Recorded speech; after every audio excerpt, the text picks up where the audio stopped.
directores de empresas, etc. El plan de estudio en cada país es diferente, y es claro que no en todos los países, existen 3 bachilleratos distintos. En muchos países, solo existe un bachillerato, y terminado este, el alumno pasa a la universidad. En algunas naciones no se examina la capacidad vocacional del estudiante, y éste ingresa a la facultad, con el deseo de tener una profesión para ganarse la vida, aun cuando ésta no coincida con sus tendencias innatas, con su sentido vocacional. Hay países donde se examina la capacidad vocacional de los estudiantes, y hay naciones donde no se les examina. Absurdo es no saber orientar vocacionalmente a los estudiantes, no examinar sus capacidades y tendencias innatas. Estúpidos son los cuestionarios vocacionales, y toda esa jerga de preguntas, test psicológicos, índice, IQ, etc. Esos métodos de examen vocacional no sirven, porque la mente tiene sus momentos de crisis, y si el examen se verifica en un momento de esos, el resultado es el fracaso, y desorientación del estudiante. Los maestros han podido verificar que la mente de los alumnos, tiene como el mar, sus altas y bajas mareas, sus plus y sus minus. Existe un biorritmo en las glándulas masculinas y femeninas. También existe un biorritmo para la mente. En determinadas épocas, las glándulas masculinas se encuentran en plus, y las femeninas en minus, o viceversa. La mente tiene también su plus y su minus. Quien quiera conocer la ciencia del biorritmo, le indicamos se estudie la famosa obra titulada, Biorritmo, escrita por el eminente sabio gnóstico Rosa Cruz, Dr. Arnoldo Krumheller, médico coronel del ejército mexicano, y profesor de medicina de la Facultad de Berlín.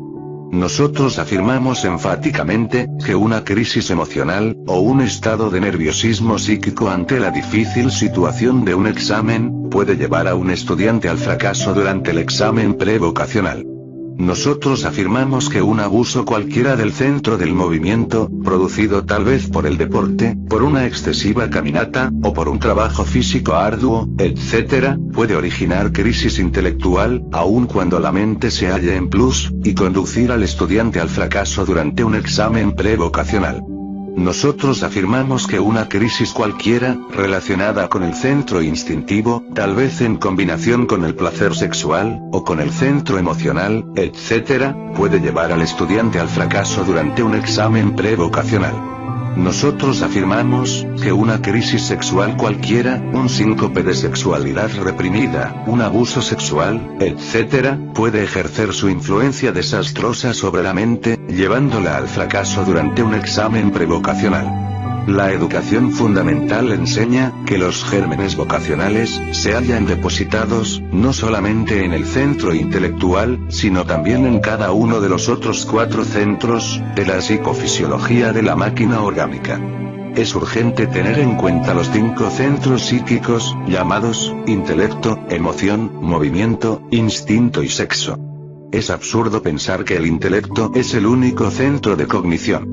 Si se examina exclusivamente el centro intelectual, con el propósito de descubrir las actitudes vocacionales de determinado sujeto, además de cometerse una grave injusticia que resulta de hecho, muy perjudicial para el individuo y para la sociedad, se incurre en un error, porque los gérmenes de la vocación, no solo se hallan contenidos en el centro intelectual, sino también, además, en cada uno de los otros 4 centros psicofisiológicos del individuo.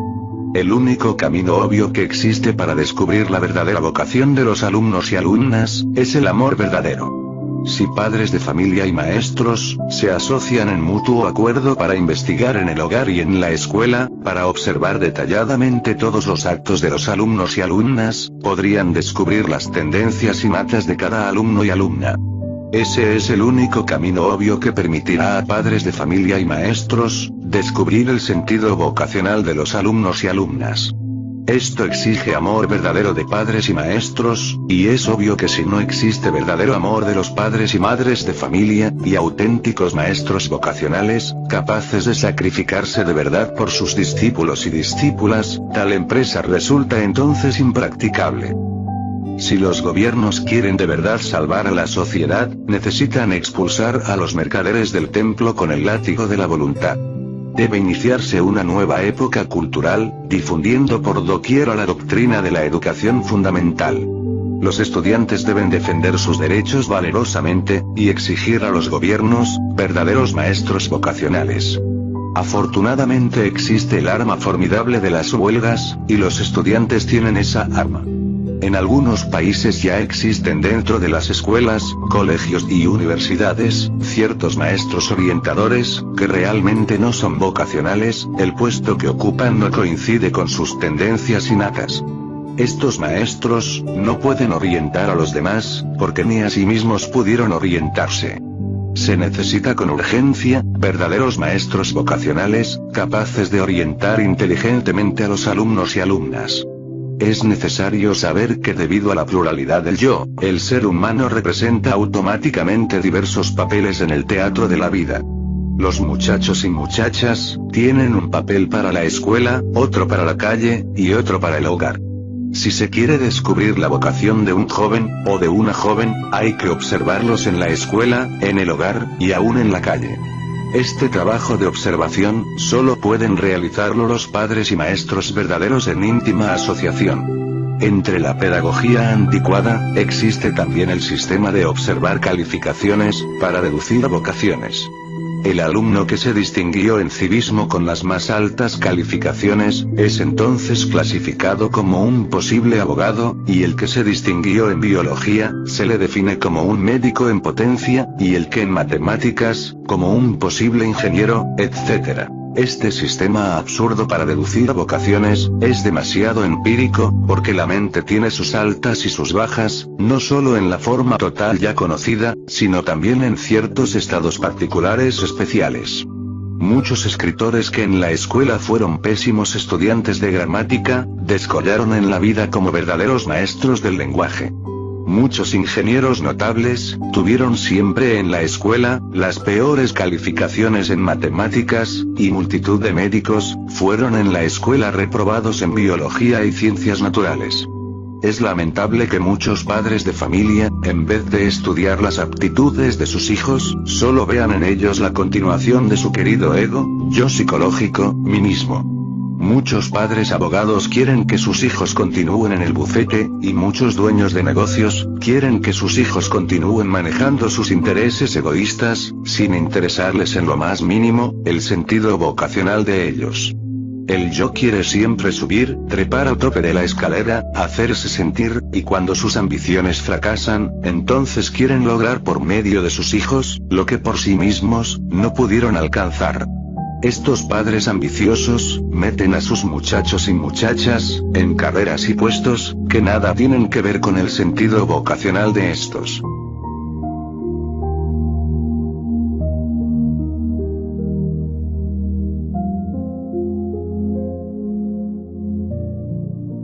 Capítulo 21. Los tres cerebros. La psicología revolucionaria de la nueva era, afirma que la máquina orgánica del animal intelectual, falsamente llamado hombre, existe en forma tricentrada o tricerebrada. El primer cerebro está encerrado en la caja craneana. El segundo cerebro corresponde concretamente a la espina dorsal, con su médula central y todos sus ramos nerviosos. El tercer cerebro no reside en un lugar definido, ni tampoco es un órgano determinado. Realmente el tercer cerebro, está constituido por los plexos nerviosos simpáticos, y en general por todos los centros nerviosos específicos del organismo humano. El primer cerebro es el centro pensante. El segundo cerebro es el centro del movimiento, comúnmente denominado centro motor. El tercer cerebro es el centro emocional. Está completamente demostrado en la práctica, que todo abuso del cerebro pensante, produce gasto excesivo de energía intelectual. Es pues lógico afirmar sin temor a dudas, que los manicomios son verdaderos cementerios de muertos intelectuales. Los deportes armoniosos y equilibrados, son útiles para el cerebro motor, pero el abuso del deporte, significa gasto excesivo de energías motrices, y el resultado suele ser desastroso. No es absurdo afirmar que existen muertos del cerebro motor. Dichos muertos son conocidos como enfermos de hemiplegia, paraplegia, parálisis progresiva, etc. el sentido estético, la mística, el éxtasis, la música superior, son necesarios para cultivar el centro emocional, pero el abuso de dicho cerebro, produce desgaste inútil y derroche de energías emocionales. Abusan del cerebro emocional los existencialistas de la nueva ola, los fanáticos del rock, los pseudoartistas sensuales del arte moderno, los pasionarios morbosos de la sensualidad, etcétera, etcétera. Aun cuando parezca increíble, la muerte ciertamente se procesa por tercios en cada persona. Ya está comprobado hasta la saciedad que toda enfermedad tiene su base en cualquiera de los tres cerebros. La gran ley ha depositado sabiamente en cada uno de los tres cerebros del animal intelectual, determinado capital de valores vitales. Ahorrar dicho capital, significa de hecho alargar la vida, malgastar dicho capital produce muerte. Arcaicas tradiciones que han llegado hasta nosotros, desde la noche aterradora de los siglos, afirman que el promedio de la vida humana en el antiguo continente Mu, situado en el Océano Pacífico, oscilaba entre 12 y 15 siglos. Con el devenir de los siglos a través de todas las edades, el uso equivocado de los tres cerebros, fue acortando la vida poco a poco. En el país asoleado de Ken, allá en el viejo Egipto de los faraones, el promedio de vida humana alcanzaba ya únicamente a 140 años. Actualmente en estos tiempos modernos de gasolina y celuloide, en esta época de existencialismo y rebeldes del rock, el promedio de la vida humana según algunas compañías de seguros, es apenas de 50 años. Los señores marxistas-leninistas de la Unión Soviética, fanfarrones y mentirosos como siempre, por ahí andan diciendo que han inventado sueros muy especiales para alargar la vida, pero el viejito Khrushchev, todavía no tiene 80 años, y tiene que pedirle permiso a un pie para levantar el otro. En el centro del Asia, existe una comunidad religiosa constituida por ancianos, que ya ni recuerdan su juventud. El promedio de vida de esos ancianos, oscila entre 400 y 500 años. Todo el secreto de larga vida de estos monjes asiáticos, consiste en el sabio uso de los tres cerebros. El funcionalismo equilibrado y armonioso de los tres cerebros, significa ahorro de los valores vitales, y como lógica consecuencia, prolongación de la vida. Existe una ley cósmica conocida como igualación de las vibraciones de muchas fuentes. Los monjes de dicho monasterio, saben utilizar dicha ley mediante el uso de los tres cerebros. La pedagogía extemporánea conduce a los alumnos y alumnas, al abuso del cerebro pensante, cuyos resultados ya conoce la psiquiatría. El cultivo inteligente de los tres cerebros, es educación fundamental. En las antiguas escuelas de misterios de Babilonia, Grecia, India, Persia, Egipto, etc., los alumnos y alumnas, recibían información íntegra directa para sus tres cerebros, mediante el precepto, la danza, la música, etc., inteligentemente combinados. Los teatros de los antiguos tiempos formaban parte de la escuela. El drama, la comedia, la tragedia, combinados con la mímica especial, la música, la enseñanza oral, etc., servían para informar a los tres cerebros de cada individuo. Entonces los estudiantes no abusaban del cerebro pensante, y sabían usar con inteligencia y en forma equilibrada sus tres cerebros. Las danzas de los misterios de Eleusis en Grecia, el teatro en Babilonia, la escultura en Grecia, fueron siempre utilizados para transmitir conocimientos a los discípulos y discípulas. Ahora en estos tiempos degenerados del rock, los alumnos y alumnas confundidos y desorientados, andan por la senda tenebrosa del abuso mental. Actualmente no existen verdaderos sistemas creadores para el armonioso cultivo de los tres cerebros. Los maestros y maestras de escuelas, colegios y universidades, solo se dirigen a la memoria infiel de los aburridos estudiantes, que esperan con ansiedad la hora de salir del aula. Es urgente, es indispensable saber combinar intelecto, movimiento, y emoción, con el propósito de llevar información íntegra a los tres cerebros de los estudiantes. Resulta absurdo informar a un solo cerebro. El primer cerebro no es el único de cognición. Resulta criminoso abusar del cerebro pensante de los alumnos y alumnas. La educación fundamental deberá conducir a los estudiantes por la senda del desarrollo armonioso. La psicología revolucionaria enseña claramente que los tres cerebros tienen tres clases de asociaciones independientes totalmente distintas. Estas tres clases de asociaciones evocan diferentes tipos de impulsos del ser. Esto nos da de hecho